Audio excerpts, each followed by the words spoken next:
ଅନେକ ଦିନ ତଳର କଥା। ଜଣେ ଚାଷୀଟିଏ ଥାଏ। ତା ମନରେ ଗୋଟିଏ ଚିନ୍ତା ପଶିଲା। ଭାବିଲା, ମୁଁ ବହୁତ ଜମିର ମାଲିକ ହେବି। ସେଥିରୁ ଅଳ୍ପ କିଛି ଜମିରେ ଚାଷ କରିବି, ଆଉ ସବୁତକ ଜମିକୁ ଭାଗ ଲଗେଇଦେବି। ଜୀବନ ସାରା ସୁଖରେ ରହିବି। ତେଣୁ ସେ ଭଗବାନଙ୍କୁ ପୂଜା ଅର୍ଚ୍ଚନା କଲା। ଦିନ ଦିନ ଧରି ଭଗବାନଙ୍କୁ ସ୍ମରଣ କରିବାରେ ଲାଗିଲା। ଏମିତି କିଛି ଦିନ ଗଲା ପରେ ଭଗବାନ ତା ଆଗରେ ଉଭା ହେଲେ ଏବଂ ତାକୁ ସ୍ମରଣ କରିବାର କାରଣ ପଚାରିଲେ। ଚାଷୀଟି ତାର ଇଚ୍ଛା ବିଷୟରେ ସବୁ କହିଲା। ଭଗବାନ କହିଲେ, ଠିକ୍ ଅଛି, କାଲି ସକାଳଠାରୁ ସନ୍ଧ୍ୟା ପର୍ଯ୍ୟନ୍ତ ତୁ ଯେତେ ଜମିକୁ ଚଢ଼ି ଯାଇପାରିବୁ ସେ ସବୁ ଜମି ତୋର ହୋଇଯିବ। ଏହା କହି ଭଗବାନ ସେଠାରୁ ଅନ୍ତର୍ଦ୍ଧାନ ହେଲେ। ତା ପରଦିନ ସକାଳ ଚାଷୀ ଜଣକ ଭାରି ଖୁସି। ସକାଳୁ ଉଠି ଜମି ଉପରେ ଚାଲିବାକୁ ଆରମ୍ଭ କଲା।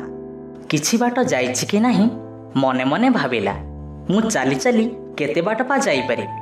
ଚାଲିବା ଅପେକ୍ଷା ମୁଁ ଦୌଡ଼ିଲେ ଅଧିକ ଜମି ପାଇପାରିବି। ତେଣୁ ସେ ଦୌଡ଼ିବାକୁ ଲାଗିଲା। ଦୌଡ଼ି ଦୌଡ଼ି ବହୁତ ଜମିକୁ ଅତିକ୍ରମ କଲା।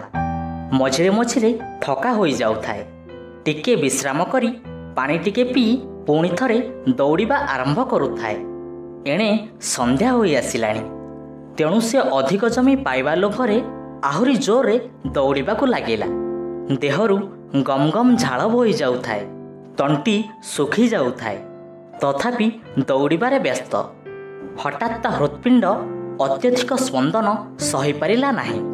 ତା ପାଟିବାଟ ଦେଇ ରକ୍ତ ବାହାରିବାକୁ ଲାଗିଲା ଏବଂ ସେଇଠି ହିଁ ସେ ମୃତ୍ୟୁ ମୁଖରେ ପଡ଼ିଲା। ସେ ଠାକୁରଙ୍କ ବର ଅନୁସାରେ ସବୁ ଜମିତକ ପାଇଲା, କିନ୍ତୁ ତାକୁ ଭୋଗ କରିବାକୁ ବଞ୍ଚି ରହିପାରିଲା ନାହିଁ।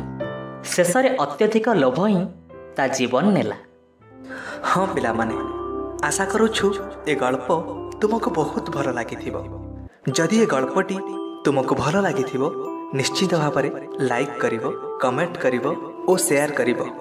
ହଁ, ଯଦି ଏ ପର୍ଯ୍ୟନ୍ତ ଆମ ଚ୍ୟାନେଲକୁ ସବସ୍କ୍ରାଇବ୍ କରିନାହଁ ତେବେ ସବସ୍କ୍ରାଇବ୍ କରିନେବ।